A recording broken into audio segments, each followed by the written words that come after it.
Doctor जो सबको रखता है निरोगी, डॉक्टर जो आगाह करता है स्वस्थ जीवन के लिए, डॉक्टर जो लाता है सबके चेहरे पर मुस्कान, डॉक्टर जो बीमारी से लड़ते व्यक्ति के लिए आखिरी उम्मीद होता है।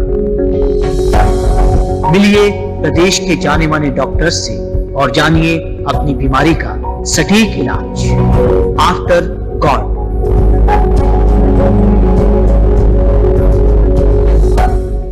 मनुष्य का शरीर एक चमत्कार है, लेकिन ये चमत्कार तब पूर्ण होता है जब इसमें हड्डियां होती हैं। यानी ये हड्डियां हैं तो हम खड़े हुए दिखाई देते हैं, हड्डियां नहीं हैं तो हम शायद एक पूर्ण मनुष्य के रूप में दिखाई भी नहीं देंगे। 206 हड्डियां होती है मनुष्य के शरीर में, और एक भी हड्डी यदि खराब हो जाए, इन्फेक्टेड हो जाए, टूट जाए तो मनुष्य बीमार हो जाता है। आज हम ऐसी ही महत्वपूर्ण जानकारियां आपको देने वाले हैं, और इस जानकारी के लिए हमारे साथ मौजूद हैं डॉक्टर गिरीश गुप्ता। मैं आपको बता दूं कि doctor Girish Gupta orthopaedic surgeon है और आपका अपना एक अस्पताल है आरके हॉस्पिटल, जो इंदौर नवलखा पर स्थित है। और कोरोना काल में जिस तरह से आरके अस्पताल ने काम किया है, डॉक्टर गिरीश गुप्ता ने काम किया है, वो सराहनीय है, अनुकरणीय है। डॉक्टर गिरीश गुप्ता, हम बहुत स्वागत करते हैं आपका। और सबसे महत्वपूर्ण बात तो ये कि हम आपसे बातचीत करें, और महत्वपूर्ण ये कि जो दर्शक हमारा देख रहा है वो ऑर्थोपेडिक को समझ पाए, शरीर विज्ञान को समझ पाए, हड्डियों को समझ पाए, जो रोग होते हैं वो समझ पाए, और शायद इन से वो बेहतर अपना इलाज डॉक्टर से करवा पाए जी। तो मैं सबसे पहले शुरुआत यहीं से करना चाहूंगा कि आप कैसे ऑर्थोपेडिक कैसे बने, वहां से यात्रा शुरू हो कि डॉक्टर के रूप में आप एमबीबीएस आपने किया, लेकिन शरीर विज्ञान को समझने के लिए ऑर्थोपेडिक बनना जरूरी होता है। ऑर्थोपेडिक बने, क्या कारण रहा कि आप जो है इस विधा में आए? एक्चुअल में मेरे फादर भी ऑर्थोपेडिक सर्जन थे। अच्छा। और उन्हीं को देख के मुझे इंस्पिरेशन रहा कि मुझे भी आगे इसी में आगे बढ़ना है। अच्छा। और जो वो करते हैं उनसे भी मेरे को आगे बढ़ के वर्क करना है। इंस्पिरेशन वहीं से मिली? वहीं से इंस्पिरेशन मुझे मिली। जी। उसके बाद एमबीबीएस के बाद मैंने यही ब्रांच चुनी, और अभी भी मैं इस ब्रांच में एंजॉय करता हूँ। मेरे को बड़ा अच्छा लगता है इस ब्रांच में काम करना। मुझे पता है डॉक्टर गिरीश की आप बहुत कम उम्र में आपने बहुत बड़े बड़े ऑपरेशंस किए, प्लेसमेंट्स किए, और आपका नाम जो है काफी लोगों तक पहुंचा। लेकिन इस वक्त अगर हम बात करें, बहुत इस ऑर्थोपेडिक की दुनिया जो है ये कहाँ पहुंच गई है, क्या इनोवेशन इसमें हुआ है? ऑर्थोपेडिक्स में बहुत तेजी से इनोवेशन हो रहा है, बहुत तेजी से नई नई लेटेस्ट टेक्नोलॉजी आ रही है, और जो पहले ट्रीटमेंट होता था उसका अपग्रेडिंग बहुत तेजी से हो रहा है जी। जैसे हम बात करते हैं रिप्लेसमेंट सर्जरी पे, जी हाँ।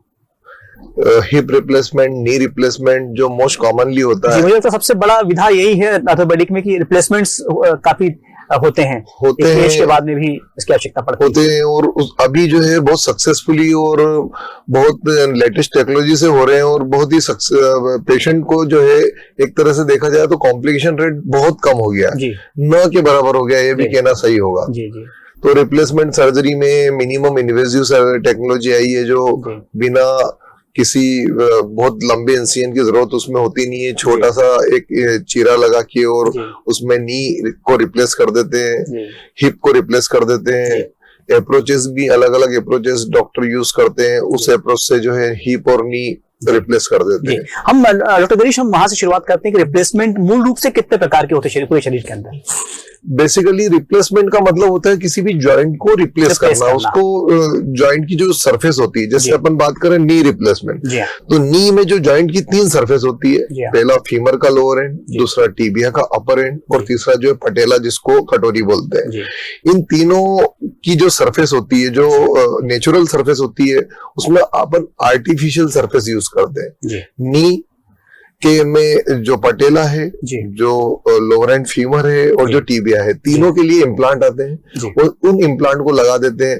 तो जैसे पेशेंट चलता है, उसका घुटना मुड़ता है, सीधा होता है, तो आर्टिफिशियल सरफेस रब करता है। तो ऐसी स्थिति में वो पेन फ्री हो जाता है, उसका दर्द 0 हो जाता है। जैसे कि मान लिया ऑस्टियोआर्थराइटिस है, उसको घुटने के जोड़ में घिसाव शुरू हो गया, एज रिलेटेड जो बीमारी होती है, तो ऐसी स्थिति में अगर अपन आर्टिफिशियल सरफेस लगा देते हैं तो जो घिसाव होगा आर्टिफिशियल सरफेस पे ही होगा, क्योंकि ओरिजिनल जो नेचुरल बोन है उसके ऊपर अपन ने आर्टिफिशियल कवरेज दे दिया। तो उसके कारण उसका पेन जो होता था हड्डी घिसने से या जो बोन के घिसाव से, तो वो बंद हो जाता है।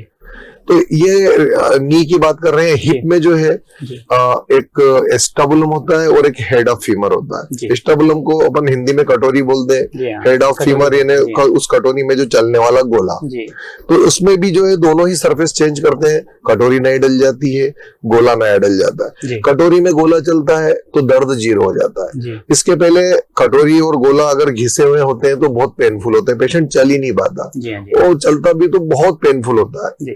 तो ये रिप्लेसमेंट पेशेंट के हिप और नी की अगर बात करें तो पेशेंट एकदम कंफर्टेबल हो जाता है। नी जॉइंट जो उसका बहुत ज्यादा पेनफुल था वो 0 हो जाता है, वो वापस अपनी नई जिंदगी शुरू कर देता है। उसको दौड़ना, भागना, चलना, सारी चीजें वापस से शुरू हो जाती है, वो जो दर्द के कारण नहीं कर पाता। डॉक्टर गिरीश, हम यहाँ पे जानना चाहेंगे कि जो हिप रिप्लेसमेंट है उसकी आवश्यकता कब पड़ती है, मतलब कब महसूस होता है कि अब रिप्लेस करवाना होगा? एक्चुअल में हिप रिप्लेसमेंट का मेन इंडिकेशन होता है avascular necrosis of head of femur. ये एक ऐसी बीमारी होती है जिसमें हेड ऑफ फीमर में ब्लड सर्कुलेशन कम हो जाता है, बंद हो जाता है। तो उससे जो फीमर का जो हेड है जिसको गोला बोलते हैं वो गलने लगता है। गलने मतलब नेक्रोस्ड हो जाता है, उसकी टिश्यूज डेड होने लगते हैं। तो उसके कारण जो है उसकी वो जो गोला ही जो है वो कोलेप्स होने लग जाती है, चलने फिरने में तकलीफ हो जाती है, कोलेप्स होने लग जाती है। तो पेशेंट को लिंपिंग फील होती है, उसको ऐसा लगता है कि जैसे वो लड़खड़ा रहा है, जैसे उसको चलने में जो है जैसे वो कदम रख रहा है उसको एकदम पेन हो रहा है। तो लिंपिंग से उसकी शुरुआत होती है। फिर एक्सरे और एमआरआई में अपन ये डायग्नोस करते हैं कि उसको इसका रीजन क्या है। तो ग्रेड 1, ग्रेड 2, ग्रेड 3, ग्रेड 4 जो है एवीएन होता है वो अपन एमआरआई से देख सकते हैं। अच्छा, और क्या मतलब अगर हम बात करें 25 साल पहले और आज में इन दोनों रिप्लेसमेंट में क्या एडवांसमेंट हुआ है? 25 साल पहले यदि किसी व्यक्ति को रिप्लेसमेंट करवाना होता तो उसे किन चीजों से गुजरना होता, और आज क्या सहूलियतें उसे मिल रही? पहले एक लिमिटेड इम्प्लांट्स आते थे जी। अब जो है इम्प्लांट पहले से बहुत ज्यादा फिनिश्ड है, पहले से कंपनीज भी बहुत ज्यादा इम्प्लांट बनाने लगी है। तो इम्प्लांट का जो मॉडिफिकेशन हुआ है पहले और अभी में उसमें बहुत ज्यादा डिफरेंस है। दूसरा, पहले रिप्लेसमेंट सर्जन बहुत ही कम होते थे और बहुत कम लोग जो है नी और हिप रिप्लेस करते थे। अभी तो अधिकतर ऑर्थोपेडिशियन जो है नी और हिप रिप्लेस करते हैं। तो इन सब चीजों से ये बहुत ज्यादा इजी हो गया है। हिप और नी जो है बहुत ज्यादा इजी हो गया और बहुत आयत में अभी हिप और नी रिप्लेसमेंट हो रहे हैं। यानी अब अगर कोई व्यक्ति नी रिप्लेसमेंट करवाना चाहे या घुटनों की समस्या से परेशान है तो तुरंत डॉक्टर के पास जाए, उससे तुरंत राहत भी मिल सकती है। तुरंत राहत भी मिल जाती है और बहुत ज्यादा डिफिकल्ट प्रोसीजर, पहले तो इसको बहुत डिफिकल्ट प्रोसीजर माना जाता था, लेकिन अभी ये प्रोसीजर बहुत ज्यादा डिफिकल्ट नहीं है। 1 से 1.5 घंटे में हिप और नी जनरली जो है रिप्लेस हो जाता है। मुझे लगता है हम बचपन में सुनते थे कि वृद्ध लोग जो है लंबे समय तक कहते थे कि उनके घुटने खराब हो गए हैं। और पूरी जिंदगी वो उस समस्या से जूझते रहते थे। आजकल ऐसा नहीं है। आजकल तो जैसे ही पेन स्टार्ट हुआ और अगर पेशेंट अगर इसके लिए जो है जागरूक है तो तुरंत जो है उसका निदान होता है। स्टार्टिंग में जो है मेडिकेशन, फिजियोथेरेपी से घुटने ठीक हो जाते हैं, ज्यादा होता है तो रिप्लेसमेंट हो जाता है निश्चित रूप से। और पेशेंट अगले दिन रिप्लेसमेंट के बाद चलने भी लग जाता है। हिप हो चाहे नी हो, हम पेशेंट को अगले दिन चला देते हैं, उसके अगले दिन सीढ़ी चढ़ा देते हैं। बहुत अच्छी बात है। और ये जो इस वक्त साधना न्यूज पर आप कार्यक्रम देख रहे हैं, इसका नाम ही है आफ्टर गॉड, यानी ईश्वर के बाद यदि कोई व्यक्ति है वो डॉक्टर है जो आपको राहत प्रदान करता है और आपको बेहतर जीवन जीने के लिए प्रेरणा देता है, आपके उपचार करता है। डॉक्टर साहब, एक और शब्द आता है ट्रामा। ये ट्रामा शब्द क्या है और इससे कैसे इसकी चिकित्सा होती है? ट्रामा यानी चोट लगना। बेसिकली एक्सीडेंटल केसेस तो बहुत कॉमन है जो ऑर्थोपेडिक्स में ही डील होते हैं। जैसे एक्सीडेंट से कोई भी फ्रैक्चर हो जाता है, पांव की हड्डी फ्रैक्चर हो जाना, फीमर, टिबिया, हाथ की हड्डी फ्रैक्चर हो जाना, रेडियस अल्ना और ह्यूमरस। तो इनका भी बहुत अच्छा आज लेटेस्ट एडवांसेस में अगर बहुत अच्छा इम्प्लांट्स आ गए हैं और आईआईटीवी और जो सियाम इसमें बोन्स दिखती है, उसमें देख के बहुत छोटे से चीरे में भी जो है ऑपरेशन हो जाता है, जैसे कि रॉड डालना।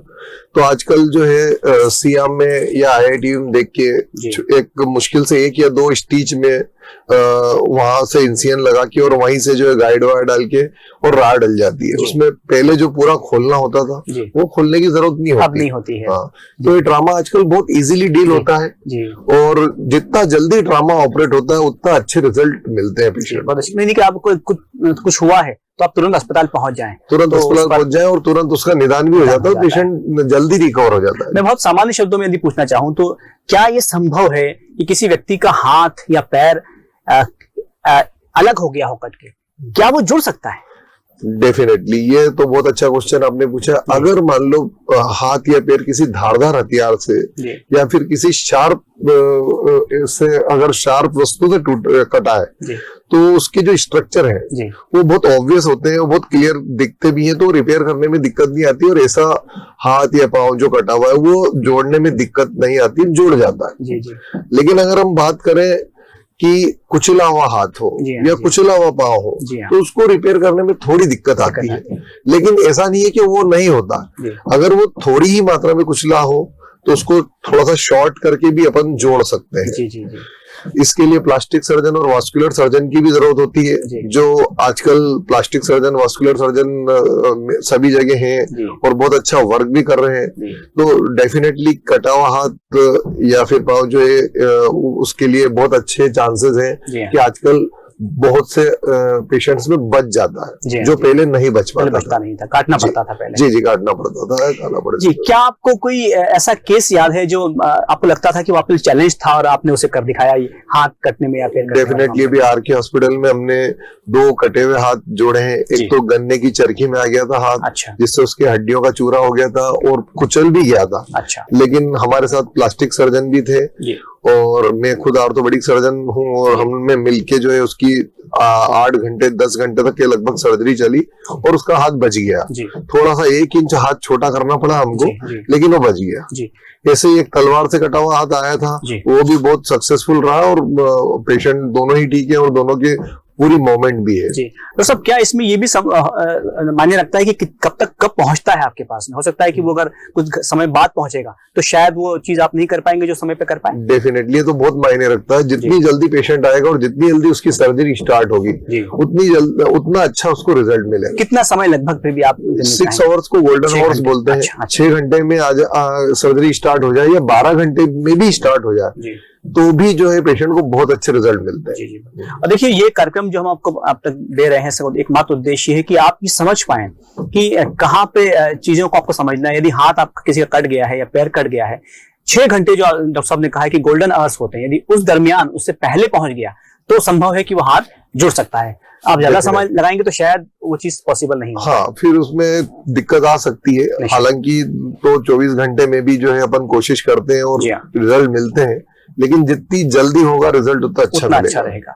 रोबोटिक सर्जरी के बारे में भी खूब सुन रहे हैं इन दिनों ऑर्थोपेडिक। आजकल रोबोटिक सर्जरी और नेविगेशन से जो सर्जरी होती है ऑर्थोपेडिक्स में, अभी एक लेटेस्ट एडवांसेस है, जैसे टोटल नी रिप्लेसमेंट जो है आजकल रोबोटिक सर्जरी के थ्रू, रोबोट के थ्रू होता है, जिसमें सारा प्लानिंग पहले से ही जो है फीड कर दिया जाता है और उसके हिसाब से ही जो है उसकी कटिंग, बोन की कटिंग, इंसिजन, सारी चीजें जो है उससे कैलकुलेटेड रहती है और बहुत अच्छे रिजल्ट उसमें भी मिलते हैं। जी, तो क्या ऐसा माना जाए कि मतलब डॉक्टर की आवश्यकता नहीं रही, रोबोट ही काम कर देगा, या डॉक्टर को खड़ा होने की आवश्यकता होती है वहां पर? उस रोबोट को जो है ऑपरेट करने वाला डॉक्टर ही होता है। जी, पेशेंट को नी रिप्लेसमेंट करना है, उसमें कितना वेलगस है, कितना वेरस है, कितना करेक्शन है, ये सारी फीडिंग जो है ऑर्थोपेडिक सर्जन ही करता है। उसके हिसाब से ही उसका जो है बाद में बैलेंसिंग होता है और पेशेंट को उससे अच्छे रिजल्ट मिलते हैं। क्या अंतर है, मतलब एक डॉक्टर जो है मैनुअली उसको ऑपरेट करता है और एक रोबोटिक सर्जरी होती है, उसमें क्या अंतर, हम कौन सी बेहतर है, क्या माने? बेसिकली रोबोट से जो होता है वो कैलकुलेशन और जो ओपन आई कैलकुलेशन, उसमें जो मिलीमीटर का जो डिफरेंस आता है वो डेफिनेटली रोबोट से नहीं आएगा, क्योंकि रोबोट का परफेक्शन ज्यादा होगा। जी। इंदौर में रोबोटिक सर्जरी शुरू हुई है? हाँ, इंदौर में भी जो है रोबोटिक सर्जरी होने लगी है। अच्छा, वेरी गुड। ये लॉकिंग जो प्लेस है, ये एग्जैक्टली क्या वर्ड है? लॉकिंग प्लेट जो होती है आजकल जो है ऑर्थोपेडिक्स में, पहले जो इम्प्लांट आते थे वो सिंपल प्लेट्स होती थी और सिंपल स्क्रूज लगते थे उसमें। आजकल लॉकिंग प्लेट भी बहुत आयात में यूज हो रही है और लगभग अब सिंपल प्लेट तो ऑब्सोल्यूट ही हो गई है, लॉकिंग प्लेट ही लोग यूज करते हैं। उसमें क्या होता है कि स्क्रूज जो होते हैं वो प्लेट में लॉक हो जाते हैं, तो उससे उसको स्क्रू एक बार लॉक होने के बाद वापस से रिवर्स नहीं आते और ढीले नहीं होते, तो उससे जो बोन का प्लेसमेंट है वो वहीं रहता है जहां पे हमने प्लेस किया उसको। रिडक्शन बिगड़ता नहीं है, उससे जो है बोन वहीं जुड़ती है जहां पे हमने सेट किया। तो ये एक बहुत अच्छी टेक्नोलॉजी है लॉकिंग प्लेट। थोड़ी कॉस्टली जरूर होती है लेकिन इसके रिजल्ट बड़े अच्छे हैं। ऑर्थोस्कोपी भी एक शब्द है जो इंद्र को ऑर्थोस्कोपी ने दूरबीन के द्वारा या आर्थ्रोस्कोप के द्वारा ऑपरेशन जो लिगामेंट्स में यूज होता है, मेनली लिगामेंट्स के लिए यूज होता है। नी आर्थ्रोस्कोपी, शोल्डर आर्थ्रोस्कोपी जो बहुत कॉमनली होती है आजकल, जो है एंकल आर्थ्रोस्कोपी भी हो रही है और यहाँ पे जो है आर्थ्रोस्कोपी जो है एंकल आर्थ्रोस्कोपी भी सक्सेसफुली कर रहे हैं। नी आर्थ्रोस्कोपी में जैसे स्पोर्ट्स इंजरी होती है जिसमें लिगामेंट ब्रेक हो जाते हैं, anterior cruciate ligament most commonly जो ब्रेक होता है, पोस्टीरियर क्रूशिएट लिगामेंट है, मेनिस्कस है जो गद्दी जिसको बोलते हैं नी जॉइंट की, और मीडियल और लेटरल कोलेटरल लिगामेंट, ये सारे लिगामेंट जो है आजकल दूरबीन से बिना चीर फाड़ के जो है रिपेयर हो जाते हैं और बहुत अच्छी रिजल्ट भी उसमें रहते हैं क्योंकि ओपन नहीं करना पड़ता। पहले इसी चीज के लिए पूरा नी ओपन करना होता था और इसके लिए बाद में जो है रिकवरी में बहुत समय लगता था। आर्थ्रोस्कोप से ACL लिगामेंट, PCL लिगामेंट इनको रिपेयर करके पेशेंट को हम अगले दिन चला भी देते हैं।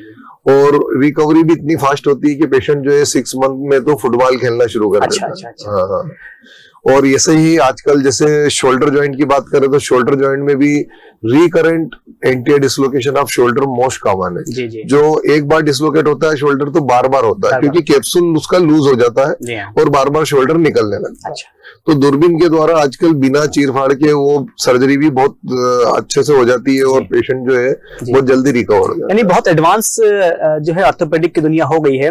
हमने बहुत सामान्य शब्दों में अगर जानना चाहूँ तो पहले मुझे याद है कि हम कोई हाथ ब्रेक होता था या पैर ब्रेक होता था तो एक प्लास्टर चढ़ता था, एक व्हाइट प्लास्टर चढ़ता था।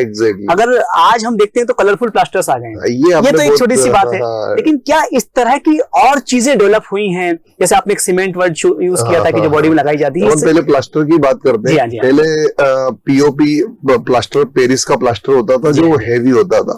पेशेंट को अगर प्लास्टर लगा देते थे, जैसे आपने पाँव में लगा दिया, हाथ में लगा दिया, तो उसको ऐसा लगता था मेरे को घर पे रेस्ट ही करना। वो चल ही नहीं पाता था, इतना हैवी रहता था कि उसको 1 महीना 1.5 महीना घर पे रहना पड़ता था। आजकल इसकी जगह जो है फाइबर कास्ट आती है जो बहुत ही लाइट वेट होती है और मजबूती पीओपी से 3 गुना ज्यादा होती है।